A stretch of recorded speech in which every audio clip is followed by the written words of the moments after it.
I like men. Not Really? Yeah. All right. Show some love for that. Come on, show some love for that. I'm sorry, I had to. Now I've been married 51 years. Show some love for that right there. So I'm not looking. However, there are some traits that men have that I admire. Now, whenever you define a group, there are some people who have those traits inside the group and others who have the traits outside the group. And lots of people inside the group who don't have those traits at all. So see if any of these things apply to you. I'm using myself as a reference point. None of them apply to me. So computer, car, and sled. So computer. One of the things I've noticed about men is they will often say they can do something before they've ever done it. I'll give you an example. When my husband went to Vietnam, he was in the Army, and he was trained to be a forward observer. Now, for those of you who don't know what a forward observer is, he was Army artillery. They're the guys who go out in front of the big guns and say, the enemy's over here, shoot this way. No, not that far. No, a little bit farther. As you can imagine, the enemy wants to take them out first, so they have a short lifespan. So he got to Vietnam, and they had pulled his personnel jacket, and they said, you're a computer guy, right? And he said, yeah, I've worked for IBM for 6 months. I said, well, we don't have very many computer people over here right now. We need someone to operate the computers. Can you be an operator? Now, for those of you who don't know the difference between operating a computer and programming a computer, it's kind of like learning how to drive for 6 months, and then someone asks you to take the car apart and put it back together. So, of course, he said yes. Now, with those same choices, I probably would have said the same thing.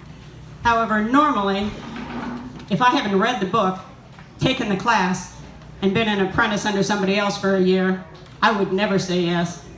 But he wanted to reassure me. He said, okay, so I've got a new position. I'm running the computer room. But I don't want you to worry. The North Vietnamese are not going to bomb the computers. They steal their bullets from our supply lines, and they want the computers to run too. That actually did make me feel better. So that's computer. So car. So one of the things I've noticed about a lot of guys is they don't read a manual. They don't ask for help. They just get in and start trying to do stuff. Oh, yeah. So you recognize yourself. So I noticed this, for instance, with my 6-year-old grandson. I got a new car. My 6-year-old grandson went crawling around inside the car from one end to the other. He found things I never would have found, and he couldn't even read yet. Now, I tried to do that to get ready for this bit last week. So I got in my car again. My car is now 10 years older. So I got in my car, and I'm pushing buttons and turning levers and trying everything I can to try and figure out how this crate works, how you just push stuff to see what happens. The next morning, my car was dead. Yeah. Unfortunately, a motor had turned on, and I didn't notice it, and so the battery went dead. Now, it turns out, another thing about guys is they like tools.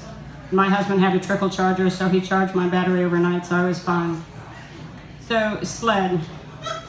So one of the things I like about guys is they're fearless. Now, my husband grew up in Georgia. He didn't learn how to sled until he was in college. Georgia fan. So he didn't see snow till he was in college. Now, we moved out to Manassas, where we have 2 sledding hills in our backyard, one fast, one slow. I grew up in Iowa and Illinois. I love snow, so I have 3 sleds for different kinds of snow, lighter, heavier, deeper, shallower.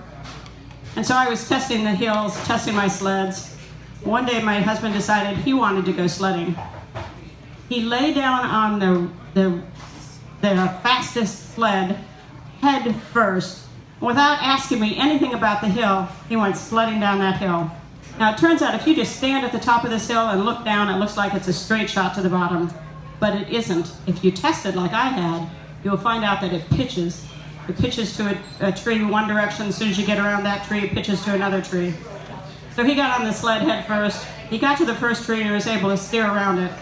But he had to roll off the sled for the second tree.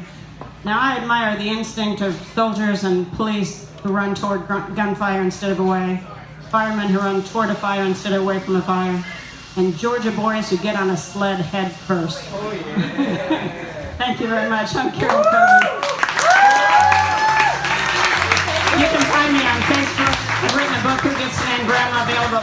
videos around the corner. I'm on YouTube and I'm here every week. Thank you. Yeah!